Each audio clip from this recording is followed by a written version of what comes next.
Bharti news, सीधा, सटीक और निष्पक्ष। Good evening and welcome to Bharti News. I am Devishika. Let's have a look at the biggest news of the day. Here is the national news first. The Central Bureau of Investigation has detained 3 doctors from AIIMS Patna in connection with the paper leak and irregularities in the NEET UG entrance examination. The doctors are from the 2021 batch and they have been taken into custody for questioning. The federal agency has sealed the room of doctors and their laptops and mobile phones have also been seized. The detention of the doctors comes a day after the CBI arrested 2 more people for allegedly stealing the question paper for the medical entrance test conducted by National Test Agency. The accused, identified as Pankaj Kumar and Raju Singh, were arrested from Patna in Bihar and Hazaribagh in Jharkhand respectively. The Supreme Court is set to hear a series of petitions on Thursday regarding the controversy surrounding the NEET UG 2024 medical entrance exam, which took place on May 5th. In a major success against cross-border narcotics smuggling, Punjab police on Wednesday busted a Pakistan-backed drug smuggling racket by arresting 2 smugglers with 7 kg of heroin and 5 pistols. The smuggler, identified as Gurmukh Singh and Jagwant Singh, both residents of Punjab's Taran district. According to the press release from Punjab Information and Public Relations Department, Punjab DGP said in a major blow to the trans-border smuggling amidst the ongoing drive to make Punjab a safe and secure state as per the vision of Chief Minister Bhagwant Mann Singh, Punjab police has busted Pak-backed drug smuggling racket with the arrest of 2 persons and recovered 7 kg heroin and 5 pistols, including 4 Glock pistols and 1 more pistol from their possession. Here comes an update from around the world.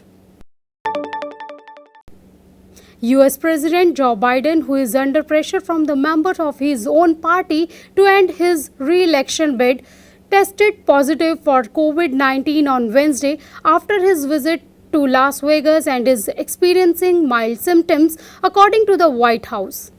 The 81-year-old president will now be returning to Delaware, where he will self-isolate and will continue to carry on his duties. Take to X, Biden said, "I tested positive for COVID-19 this afternoon, but I am feeling good and thank everyone for the well wishes. I will be isolating as I recover, and during this time I will continue to work to get the job done for the American people." Bangladesh Prime Minister Sheikh Hasina on Wednesday announced a judicial inquiry committee to look into recent student protests and promised action after 6 anti-quota protesters were killed in a violent clash. This came as student protesters demanding reforms in the quota system for government jobs announced a complete nationwide shutdown on Thursday. Authorities in Bangladesh urged all universities to close on Wednesday as police fired tear gas and rubber bullets amid violent clashes with protesters that left 6 dead and scores of people injured. Asif Mahmood, a key coordinator of this movement, said all establishments bearing hospitals and emergency services will remain closed and only ambulance services will be permitted to operate. So here comes the business news. Both gold and silver prices recorded a hike on the multi-commodity exchange on Thursday, July 18, 2024. Gold futures maturing on August 5, 2024 stood at Rs 74,438 per 10 grams on the MCX after recording a jump of Rs 301 or 0.41%. The previous close was recorded at the Rs 74,137 rupees. Meanwhile, the silver futures maturing on September 5, 2024 witnessed a marginal hike of Rs 434 or 0.47% and were retailing at Rs 92,376 per kg on the MCX against the previous close of Rs 91,942 rupees.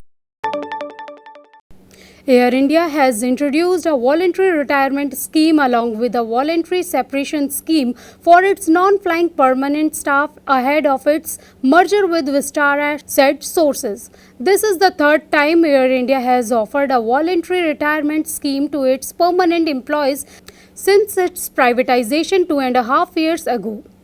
Tata Group took over the reign of Air India in January 2022. The merger between Air India and Vistara is expected to affect around 600 employees from both airlines.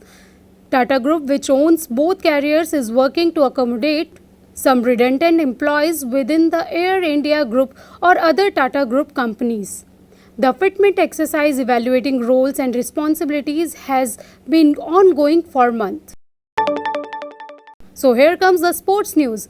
All eyes will be on BCCI Secretary Jay Shah during the 4-day ICC annual conference in Colombo, starting on Friday, where there might be a serious discussion about when he will take over from New Zealander Greg Barclay as the chairman of the global body. The ICC conference that starts with a board meeting on Friday is expected to be dominated by losses to the tune of more than USD 20 million incurred by the global body for hosting T20 World Cup games in the United States of America. ICC's new external auditor appointment is also on the agenda along with the discussions on ICC membership report from associated members meeting and ICC Development Awards presentation. Women's Asia Cup featuring 8 teams is scheduled to get underway from July 19 in Sri Lanka. The 8 participating teams have been divided into 2 groups of 4 teams each, with India, Pakistan, UAE and Nepal comprising Group A, while Sri Lanka, Bangladesh, Malaysia and Thailand are slotted in Group B. Top 2 teams from each group will qualify for the semi-finals and the final is set to take place on July 28. India have won the competition 7 times while Bangladesh have lifted the trophy once in 2018, beating India in the summit clash. For the first time in history, 8 teams are taking part in the Women's Asia Cup, with Nepal qualifying for the first time since 2016 edition. So that concludes our news bulletin for today. Thank you so much for joining us. Stay tuned to Bharti News for continuous coverage and more updates. Wishing you a good evening and a great night ahead. Thank you.